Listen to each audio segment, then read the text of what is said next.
IPL ए शेष पर्यायर पाखापाखि 2 मास ऊर्ध्व समय धरी हटचमट पर एवं निर्णायक पर्यायर पहुंची आईपीएल तेरे आईपीएल रे जो दलगुड़िक अंशग्रहण करती फ्रांचाइज मालिक माने जो अर्थ लगाती से आय कौटू आसे आयर मुख्य स्रोत कौन से लगे पैसा लाभवान केमती हमें से संपर्क में जाना ताले इंडियन प्रीमियर लीग केवल एक क्रिकेट टूर्नामेंट नुहे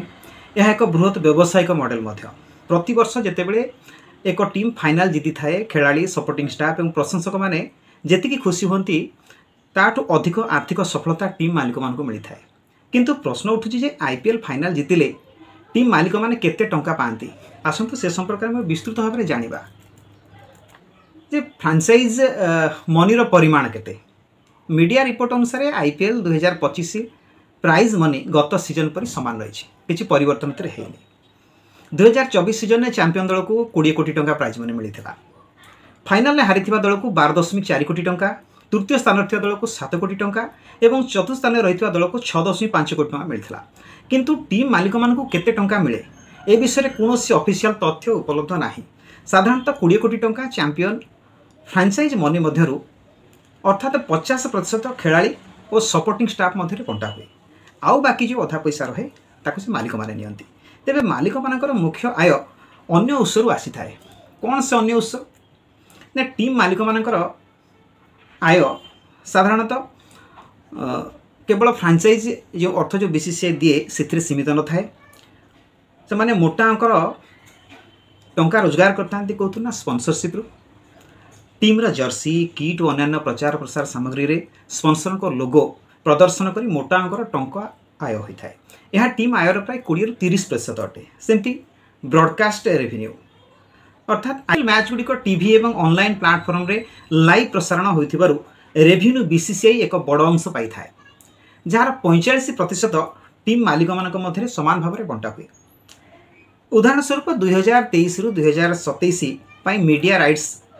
48,390 कोटी टंका आय होइछि जार एक बड़ अंश मालिक मान मिलता है सेमती टिकेट बिक्री पैसा पाई था फ्रांचाइज मालिक माने होम मैच रु टिकेट बिक्री मालिक मान एक मुख्य आयर उत्स ये आयर 80% टीम को और बाकी 20% बीसीसीआई को एवं स्पॉन्सरशिप को मिलता है प्रति मैच रु 4 रु 5 कोटी टंका टिकेट बिक्री होता है से भली टीम जर्सी टोपी टी शर्ट और अन्य ब्रांडेड सामग्री बिक्री टीम मालिक मानक आयर एक गुरुत्वपूर्ण माध्यम होता है यार चाहिदा टीम रो लोकप्रियता एवं प्रशंसकों संख्या पर निर्भर करे सेमती ब्रांड भैल्यू कथा देखा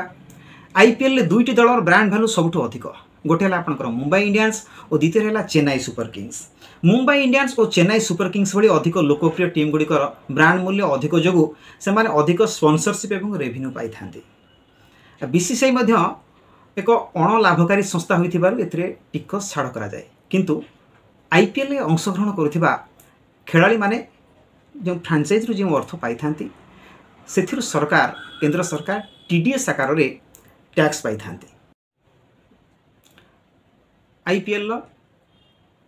क्वालिफायर एक मैच सरी जाइछि एते रॉयल चैलेंजर्स बेंगलुरु विजय लाभ करी चतुर्थ थर पर आईपीएल फाइनल में प्रवेश करिछि आगामी जून 3 तारिख में आईपीएल फाइनल मैच खेल तेणु एथर देखा जाऊ विराट कोहली जो अवशोष अच्छी से दीर्घ 17-18 वर्ष धरी आईपीएल निरंतर भाव बेंगालुरु पर खेली किंतु दल एपर्यंत टाइटल जीति पारि नाही से जो टाइटल शून्यता अच्छी एथर विराट कोहली निश्चित भाव निज क्यारियर शेष पर्यायर टाइटल जीति आईपीएल रे बेंगालुरु जो टाइटल शून्यता अच्छी से पुनश्च पकाइबा चेष्टा करेंगे थैंक यू जदि आपण मानक आम वीडियोटी भल लगुच निश्चय आम स्पोर्ट्स एक्सप्रेस ओडिशा को लाइक करूँ शेयर करूँ निजर मतामत दिंतु आउ सब्सक्राइब करी आम मनोबल बढ़ातु नमस्कार।